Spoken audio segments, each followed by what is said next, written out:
And I am hosting today this conversation about networking at the Activate Symposium.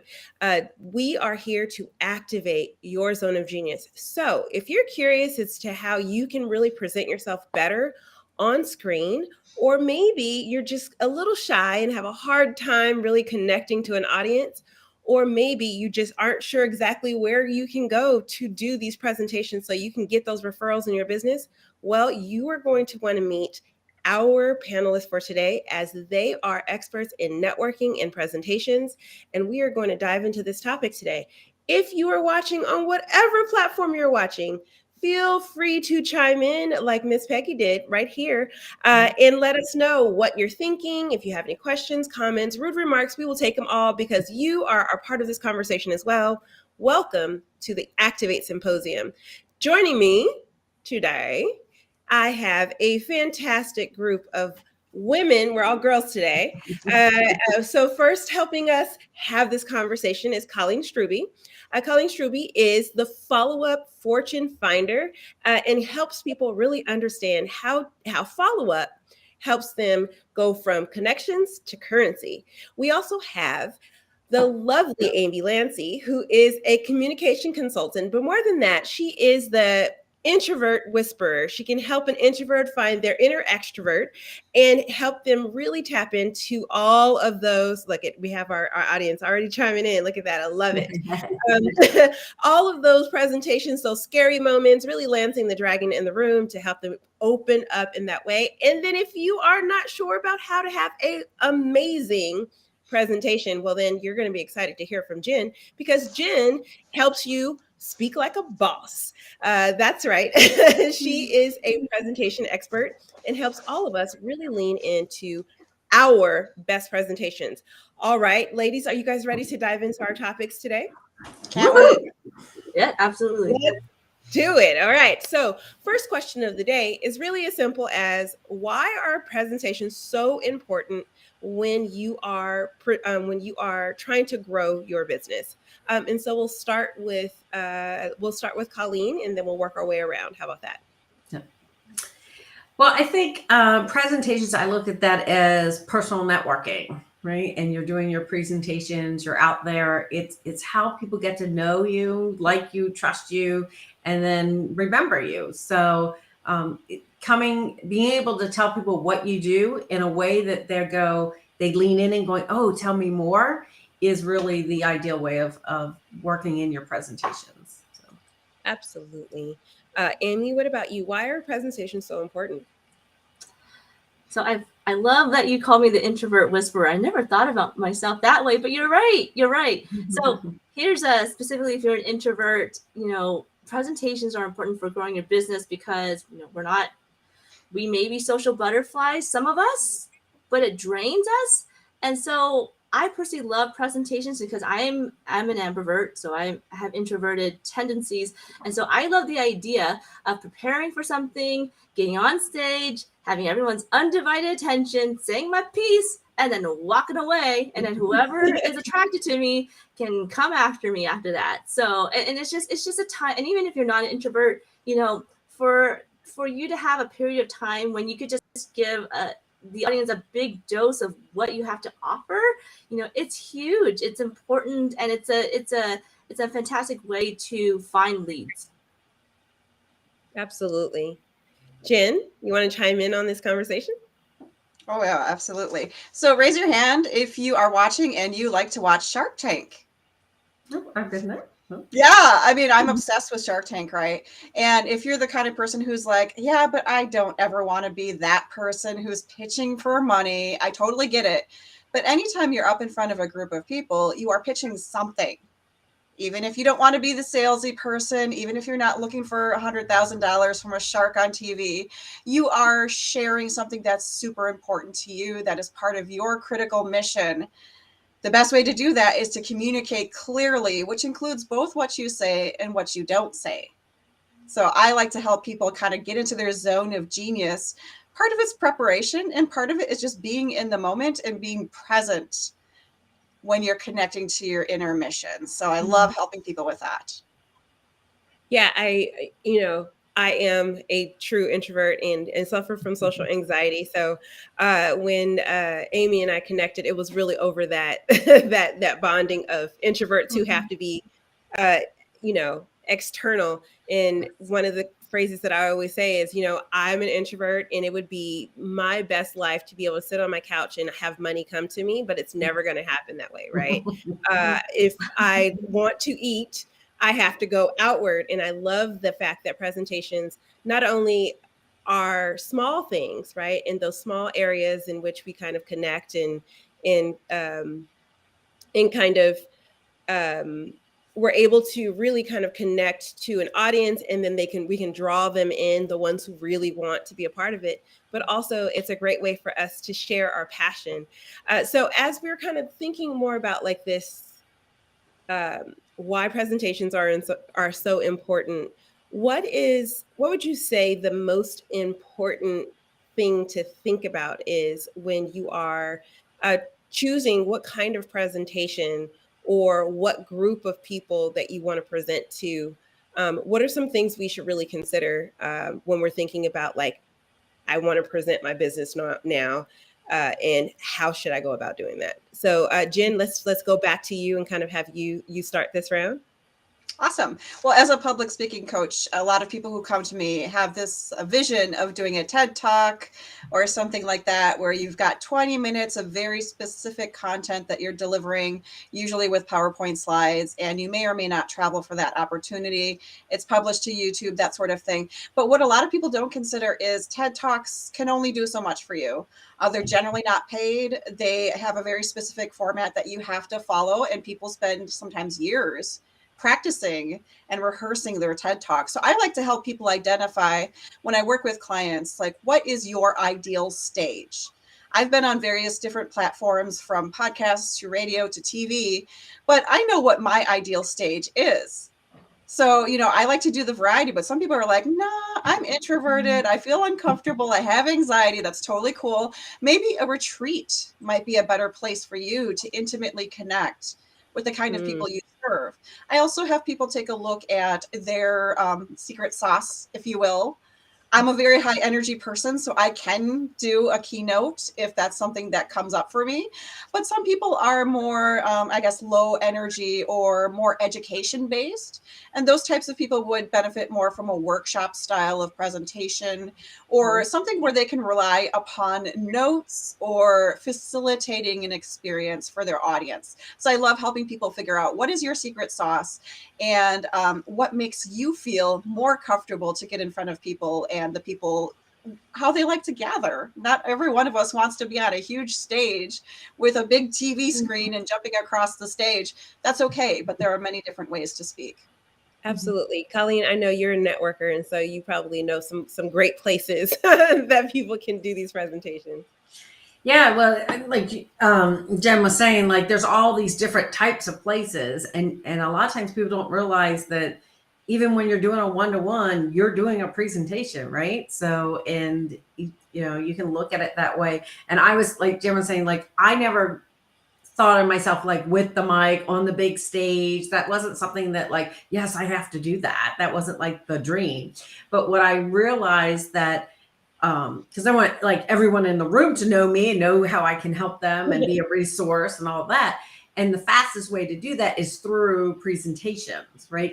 Is stepping up, taking that mic and doing it at a level where you are talking to a group of people and be able to get your message across, because it's saving you obviously time and money, and it just lends so much more credibility when you're on a stage, right? So that you can do your presentations from a stage. And I think one of the other things you need to realize is like, who is that audience, right?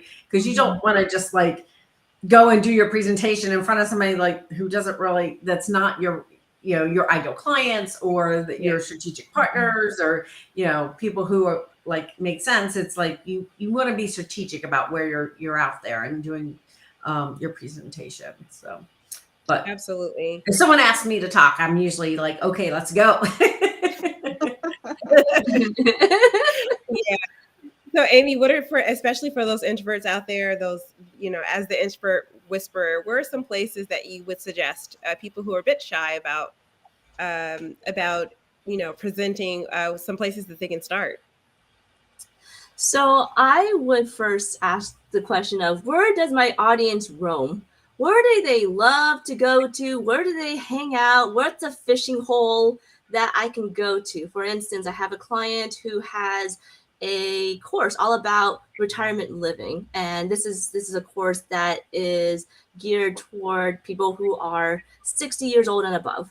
And so she's just started going to AARP meetings, knowing that her audience is right there. So while I'm not saying you need to go and kiss babies and give hugs to everyone, what I am saying is just get into the mind of your ideal client and think about, where are they roaming? Where are they going? Where will they naturally be? What's their environment? And I would just kind of naturally go there, just check it out, see what they're all about, the group, I mean, and see if there's any speaking opportunities, and just get to understand who is the decision maker at group if they do have speaking opportunities. And then when you get there, get your foot through the door, that's the opportunity to ask them, well, who is my audience really, and that gives you an opportunity to craft the language within your presentation such that it is the same language that your audience is speaking. Yeah. So, you guys are like spot on. I'm like damn near in tears. This is a great conversation, especially if you're someone who's sitting in the audience and you've had those conversations like, okay, I know I need to put myself out there. I know I need to start talking to people. They keep saying that this is the way to do it, and I'm having a hard time kind of getting over myself, getting out of my own way in order to do that. And so I love the advice that you guys have all given about this. So I guess the curiosity that kind of brings me around with that is, so when you are giving a presentation, how does that actually help you activate your zone of genius, right? Like, how does that actually help you move you along in your vision for what you're trying to do and your passion? How does that help in that way? Amy, we'll start with you this time. Whenever I give a presentation, I'm always giving the intention to show up powerfully. And to show up powerfully means to be myself and to remember my mission at hand. So my company's name is Untold Story. And I'm always reminded of what the great Maya Angelou once said. She said, there's no greater agony than bearing an untold story inside you. And so whenever I think about that line and I'm about to go on stage, I remember that, this is an opportunity to tell people my untold story. And I get to walk my walk and talk my talk, and I walk my talk. So that being said is, that's what really comes into play when I'm about to go on stage. And I think that helps me quell my nerves. And even if I'm nervous and jittery, if I just remember, hey, there's a thin line between what I'm feeling now and excitement. And if I could just push the needle over to excitement, I will be so much better and having fun. Yeah, I love that. Jen, did you want to kind of answer, how do presentations help you activate your zone of genius? Well, for some people watching, they may feel like, I'd rather do anything in the entire world than do a presentation right now, especially an impromptu one. And here's what I have to say to that. If you're a business owner, if you have a mission, you're going to have to talk to people eventually. Would you rather spend that time talking one-on-one with 20 different people, which would take you 20 hours in your week, perhaps? Or would you like to spend 1 hour talking to 50 people in a single room? I know which one I would choose because, time is super important to me. Flexibility and freedom are super important to me. I have 2 children I'm raising at home. And, let's be efficient with our time as business owners, because if we can't be efficient, then we're wasting a lot of our effort and energy on things that may not move the needle for us. There's nothing more powerful than you standing up there in your zone of genius and sharing something that touches your heart and your audience's heart. So as far as I'm concerned, public speaking is where it's at. If you're not doing it because you're scared or nervous, there are certain rituals you can do ahead of time. Like Amy said, she, reminds herself of why she's up there and to be powerfully present. You can do all sorts of things to prepare yourself ahead of time. And once you're there, you will sink into that knowledge that I am where I need to be in this moment. Yes. Absolutely. The last on stage in person event that a presentation I gave, one of the things that I said to everyone is, no one's asking you to give information about stuff you don't know. Everyone knows their name, everyone knows their business, and everyone knows the details of their particular business. It's really just pulling those things forward. And so what you guys are saying is absolutely accurate. And as a person who has to slay that dragon every time I have to talk to strangers, I get it. I totally get it. Great advice is being given here. I don't know if you guys are picking up these gems. And if you have any questions for our experts and you're just now tuning in or checking us out, feel free to drop your comments in the chat, and we will put them on the screen for you. While you're thinking about your questions, comments, or rude remarks that you're going to give us, we would love to have Colleen answer that same question. So why do presentations help you activate your zone of genius?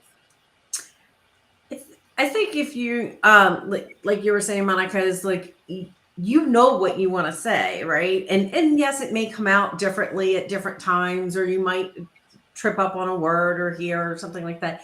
But if you're really tapping into your zone of genius, that's going to show when you do your presentations, right? You're just going to get into this flow that like you're serving, right? If you're on the stage because you want to serve the people who are in the audience with your message, then that becomes your zone of genius. And the fact that it will just naturally come out because you're going to be tapping into it when you're sharing your message and what you do. So, oh yeah, it's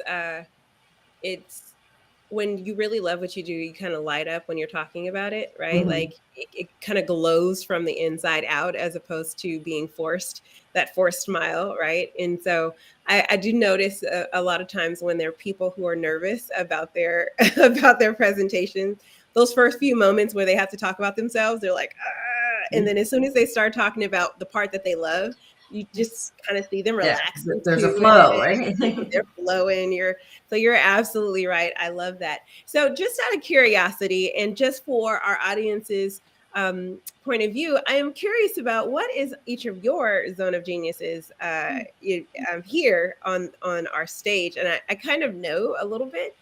We've spoke a little bit about your zone of genius, but I would love to give you guys an opportunity to share what your zone of genius is. So we'll start with Jen. So what is your zone of genius? What turns you on to do every day with your clients? I only need one of these? No, I'm just kidding.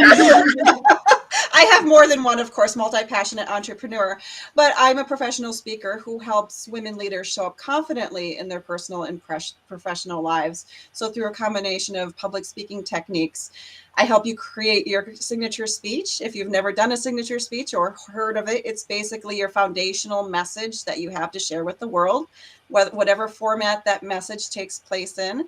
I also help people unscript themselves. So we have a horrible influx of people who are overly scripting and noting down every single word they have to say and getting all up in their heads about saying everything perfectly or showing up a certain way.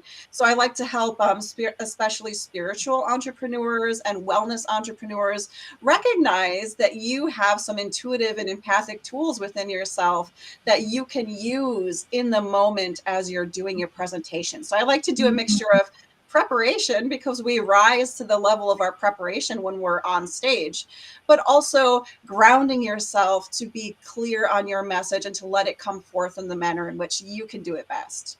Oh yeah. That unscripting, we all went, because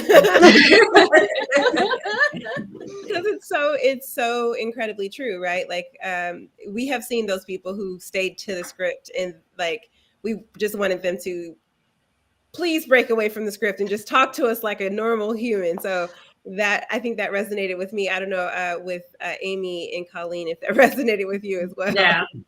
I don't think I've said the same speech twice at this point. There's certain sections and topics that you bring in, but yeah, I tend to like speak from the heart is the way I talk about it. It's like when you get in, and that's why I feel like sometimes, and maybe I need to talk with Jen, because there's times when you talk about, say too many ums or and because it's calculating up there in the head and overthinking, as she was saying, and it's like, okay, I've got it. But it's, when you get into that flow and you really just, solve, especially because I love to interact with the audience, like she was saying about like a workshop type of thing. I love doing that piece of it so that you're gathering information from the people and doing, and then responding in real time to what their needs are. So. Yeah, I love that. Amy, did you want to chime in on that unscripted of it all? I was going to say my zone of genius that oddly segues with that, maybe not so oddly. My zone of genius is that I'm a walking mirror for people. So in other words, there's something about me where when I'm with somebody, they see themselves in a different way, or they finally see themselves. And that's part of the unscripting, right? And so what I mean by that is that sometimes I'll sit with somebody and they will tell me their untold story, or they will tell me a story they've never told anyone before. And it's not because I am doing trickery or casting spells. It's just that whatever there is about me, I pull that out of them.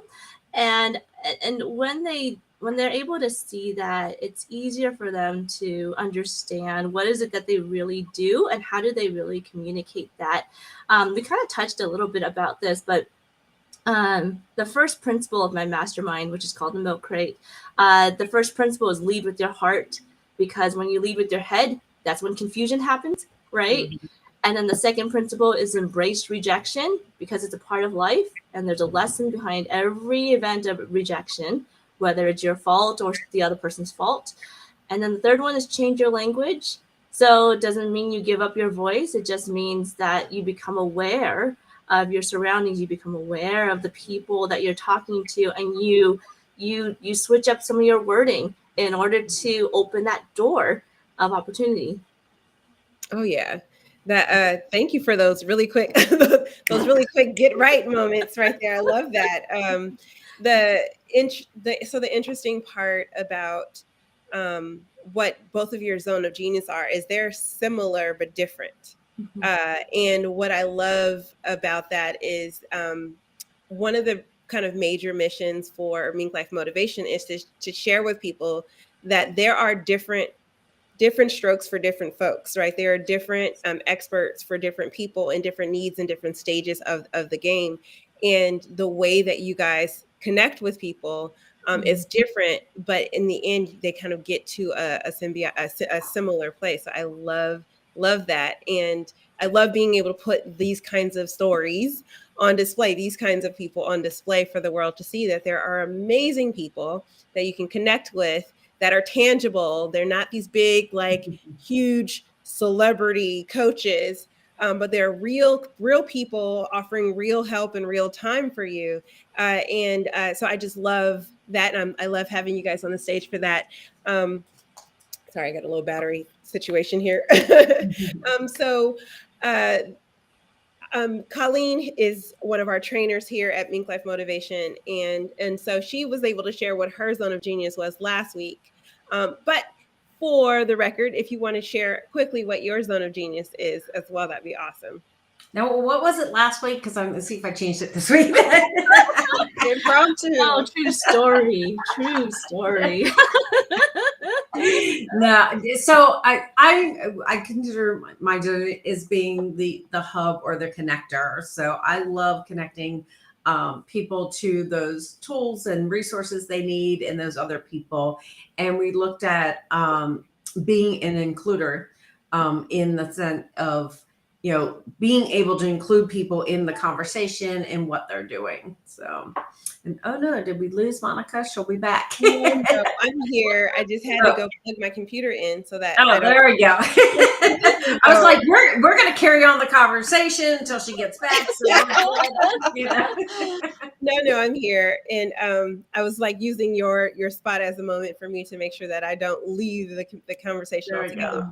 go. But, so what is so very interesting about all of these things is people think presentations, and I think Colleen alluded to it earlier, is that presentations is only when you have to prep for a long period of time and stand in front of a large group of people. But there are some really intimate ways that you can present yourself and present your story and share what you're doing that are just as impactful, and we kind of alluded to that a little bit in the conversation before. But one of the things is networking groups, and since this is a networking conversation, what are some things that people, when they're engaging in their BNI chapters or their team referral network chapters or their local networking groups, what are some ways that they can be more impactful in those networking situations when they're presenting their businesses? Let's start with Jen again for this one. Did you know that up to 70% of speakers are actually introverts? Ooh. I brought that up because if you're in a networking situation and you start with, I help X, Y, and Z do ABC so that they can 1, 2, 3. That's probably not the best way for you to begin your little elevator pitch or whatever you want to call it. You do want to catch their attention with what we call an icebreaker or a factoid. If you're a factoid person, I like numbers, so I'll toss some numbers or stats out there. Just try to pique their interest a little bit, especially when you have 15, 20 other people who are following the same format. Your job is to shake things up a little bit to get people to like perk up and be like, ooh, I need to listen to this person, because you're changing how the flow goes within that setting. So that's one of my tips. Okay, awesome. Amy, what about you? My tip is to be able to describe what you do such that a third grader can understand. So that means keep it simple, no flowering language. Don't put a 5-minute monologue into 30 seconds. Where it's like people can get it. It's like for me, I would describe what I do to a third grader as I help business owners to find the right words to describe what they do. Boom. And I know I always throw people in networking meetings off when I say that, because they're like, and then I'm like, no, that's it. Like, that's it. Keep it that, because I know that if you're in a room of 70 people and if every single one is giving an elevator pitch, well, guess what? After the 5th person, everyone has tuned out. So you got to keep it simple. Yeah, love that. Colleen? Yeah, I'm going to piggyback on what they're saying. So tell what problem you solve versus what your title is, in the sense, how many times, like, I'm a realtor or I'm a mortgage person, or like, okay, we know that, but like, how do you differentiate you from the other 5 realtors, mortgage people who are in the room, So it's, like you said, something catchy or things that they can remember, get them to ask a question. Like, I help people find the fortune in the follow-up. Oh, well, how do you do that? Right. So you want to get it to the point so that they, they're asking a question, they're getting engaged. Yeah, I love that. And I guess I just renamed Amy as well. So she's the introvert whisperer now. But I do love when people can, when you can really identify yourself as something different, as a person who managed 14 networking groups here in Los Angeles locally. I heard all of the pitches and they were all the same and the food was all the same. So there was really nothing different from each one. But then every now and then someone would tell a great story or a testimonial, or they would break that pattern, and that would work. One of the things that I would throw in there, even though I'm not a panelist, but I'm gonna throw it in there, is changing the actual tone of your voice to either be higher or lower than everyone else in the room. One of the things, there was a guy in the networking group that I met Colleen in. His name was Tommy, and he'd come in and he'd talk like a radio announcer, and all of a sudden everybody would perk up on their little boxes, and they'd be like, oh, okay, wow, like your energy, right? He changed the energy with his voice and how he actually projected. And then sometimes someone will come in and they'll be very soft and everybody will have to lean in a little bit to understand what they're saying. Oh, okay. Or like calm with their voice. I know one of the people in my current networking group, she sounds like she has all the time in the world for her 1 minute commercial because she speaks as though she has all the time in the world. She doesn't say a lot, but she gives it so much breath and space that it feels like we're having a whole 20-minute conversation with her in 1 minute. And so just those kinds of things, like Jen was saying, kind of changing it up and being different than everybody else in the room is super crucial to all of these things.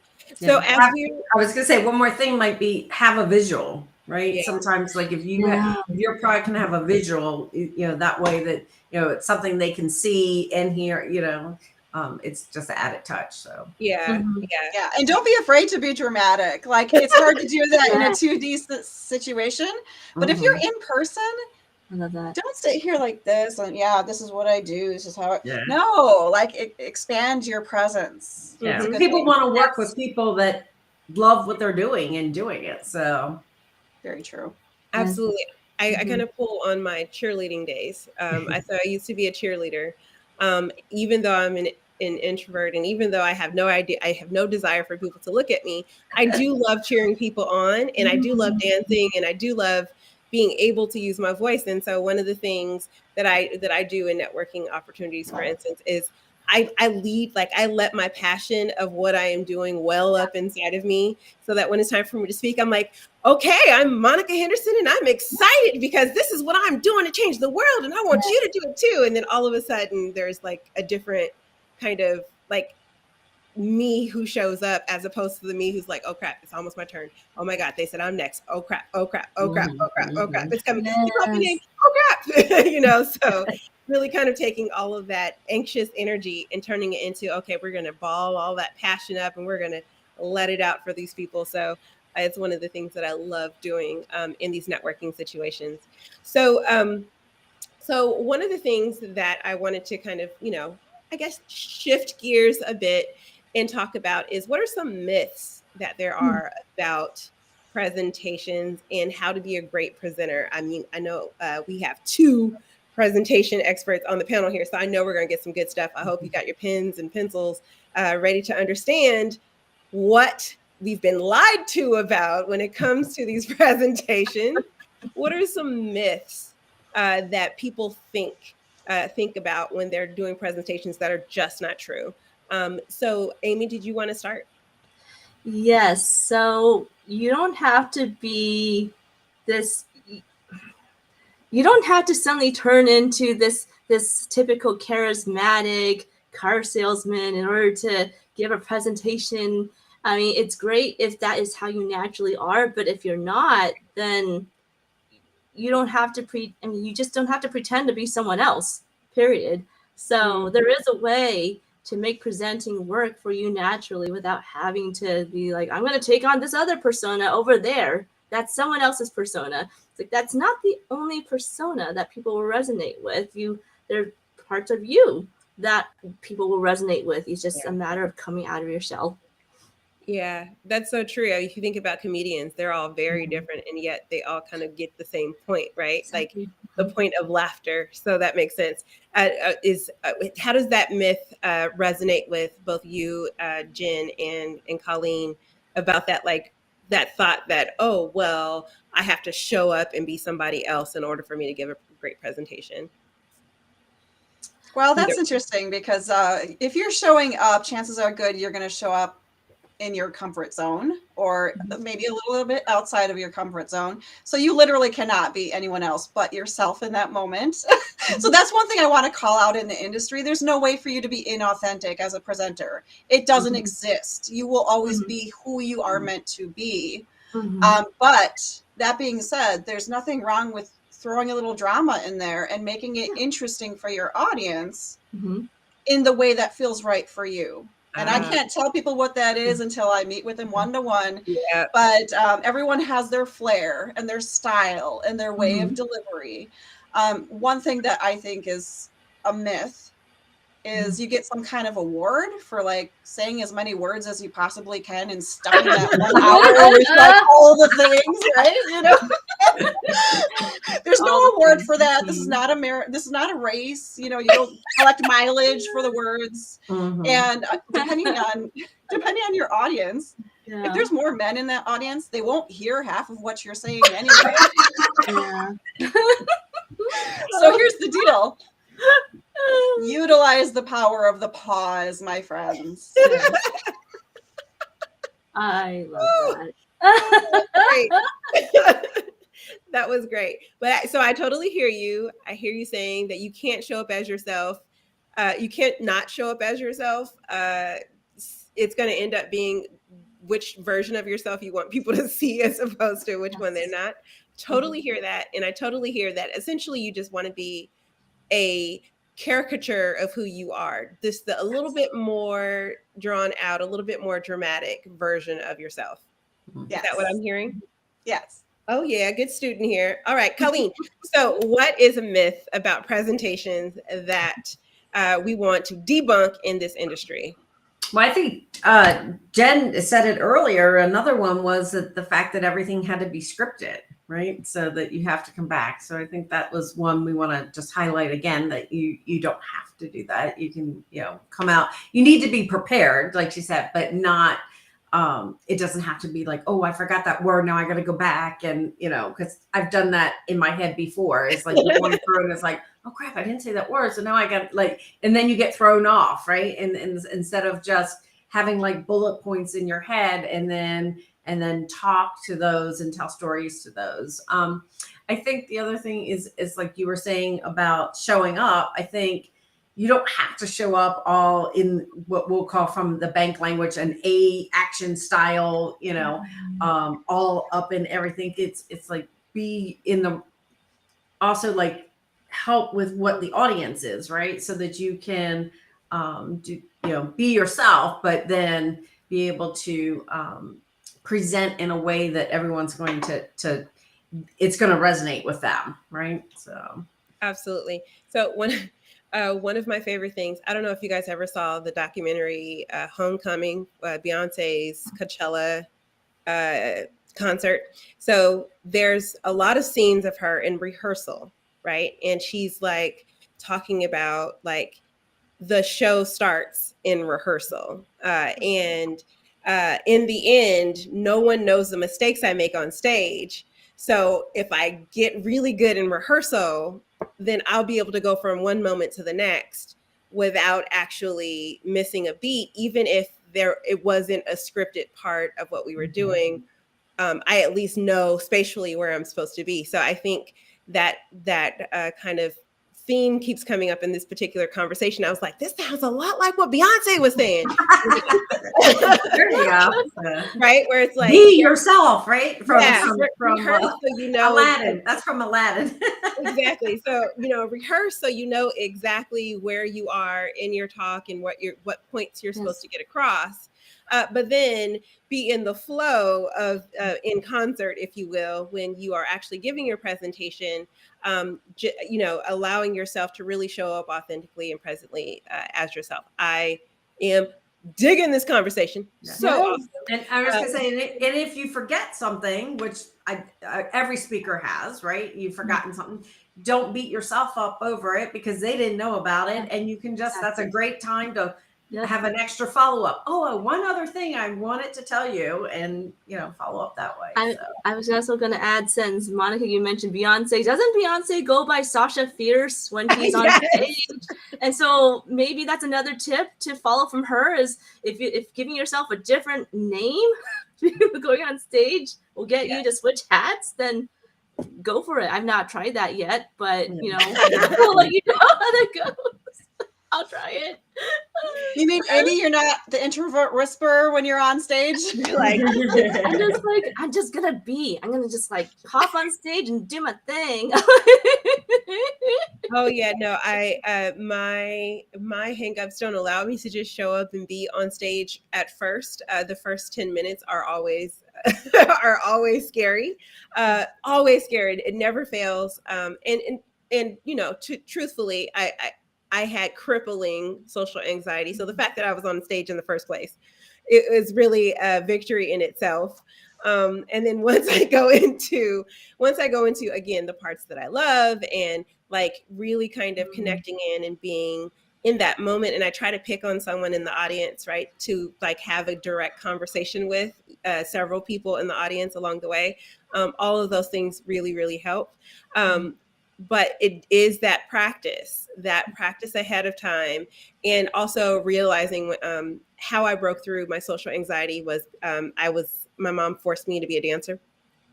My mom forced me to do a lot of things, but she forced me to be a dancer, and so that thing that they always say in dance practice, no, unless you tell someone you made a mistake, they don't know you made a mistake. And so you guys are kind of like leaning into all these performance things that I've heard for forever. Is like, no one knows your arm was supposed to be here instead of here. So you just pretend like confidently, this is what I meant to say, or this is what I meant to do. And they'll believe it. And so that whole stage presence is there. You know, I feel like we did bust some myths here. And also I want to just pull out of that conversation really quick that half the people in the room may not hear all of the words that you're saying. So be very specific about the words that you repeat over and over again, because those are the ones that they're probably hearing. Thank you, Jen, for that one. You know, questions, comments, rude remarks. If you don't like what we're saying, tell us. Join the conversation. I think we missed one myth out there too. And I really, this is something I'm super passionate about. So if you will indulge me for a moment. Absolutely, go for it. When you're a speaker, it's not about you at all. Yeah. And I think a lot of people think this about other speakers they see on stage. They're like, oh, it's a show. It's the celebrity. It's the influencer. It's not about us. It never was. It never will be. And the more you are in your head about that, the less you will be available to your audience and the less they'll like you and resonate with what your message is anyway. Yeah, it's I guess it's your job to put on your costume and make sure all those things ahead of time are great, so you can get out of your head about those things and into the heads of the people you're speaking to. That is a great myth. Thank you. Great myth to be busted, because I do think people feel like, oh my gosh, but they're looking at me. Oh yes. So as we are kind of rounding the bases here, what are your last thoughts about presentation? So if we can leave our audience, and I'll give you guys a couple minutes each to kind of give your lasting impression about presentations. And I'll start with Colleen, and we'll end with our guest lecturers for the Meet Black community. What is if you could just get one message forward, if you could speak to that one person who knows they need to do presentations as a part of their marketing strategy, as a part of their networking strategy, and you want to help them get over that hump, what is that one thread of wisdom that you can give them? Speak to them right now and give them that opportunity to do that. Colleen, we'll have you go first. I think the first thing is start small, practice, and keep doing it. And as you perfect your messaging, you'll be able to then take it to the next level. And just put yourself out there for the opportunity that it's going to happen, right? So I've been starting to get with my Fall in Love with Follow-Up, I'm starting to talk to people about it, and some great speaking opportunities are like happening, right? So you just need to be open to the fact that that's going to happen and step into it. As we were saying, be yourself, and then work on the way of just stepping into it and realize that it's going to be okay on the other end. Thank you, Colleen. Okay, and we're going to have Amy. So what is the one thing you want to share? I would say that when you're looking at doing presentations for your business, own your weirdness. Own your weirdness. It is totally great and awesome to be weird. I tell my 7-year-old daughter that all the time. And I say that because sometimes we get caught up in looking perfect, saying all the words, not stuttering, not stumbling. And here's the thing is, the more you own your weirdness, that means you're owning your coolness, and it's easier to be more confident in yourself. I was just telling an audience earlier that in order for people to be sold on you need to be sold on yourself. And just to give you a real life example, I did a TikTok video about 2 days ago, and normally my TikTok videos get maybe a handful of views, but here I am in this TikTok video being my normal quirky self, talking about something that was redundant, and I threw zombies in there, and then somehow over the last 48 hours I had 2,100 views. I don't know. I think I could just, the only thing I can come up with is that I owned my weirdness in that video. So you just never know how much more of an impact you can make when you own your weirdness. Thank you. Own your weirdness. I love that. All right, Jen, bring her home. What is the last thoughts about presentations and what they should consider for their own business? I see you out there. I hear you. And I know you can get on more stages to share your important message with the world. It starts with that signature speech. So if you have no idea how to craft that, let me support you along that mission. It will be a fun experience. And once you have one solid piece of speech and presentation, you can take that same one and pitch it wherever you want. If you want to pitch it, you can even get paid to do that presentation. So you can get paid to show up, and you can get paid to work with people who are naturally attracted to your messaging. I don't know anything that's better than that. Let's get you on those stages. Let me help you. Love that. All right. So if you haven't already figured out, presentations super huge when it comes to building your business, not only for those 1-minute commercials and elevator pitches that you have to do in your networking groups, but those 10-minute presentations, 20-minute, hour keynotes, and even just a pitching meeting with your clients. Regardless of what it is that you are doing, you have to, one, remember that you have the ability to do so, and 2, realize that everything you want is on the other side of fear, so just do it anyway. And 3, connect to people who can help you get over that hump, get over the space of, I can't do this, I don't know how to do this, I don't want to do this. You can do this, because one of my favorite quotes is, we can do anything alone, but we can do everything together. So if you are enjoying this particular conversation, it has been brought to you by the Grand Connections, where there is something grand on the other side of each connection with the community. So feel free to go to minklifemotivation.com to learn more about the Grand Connections.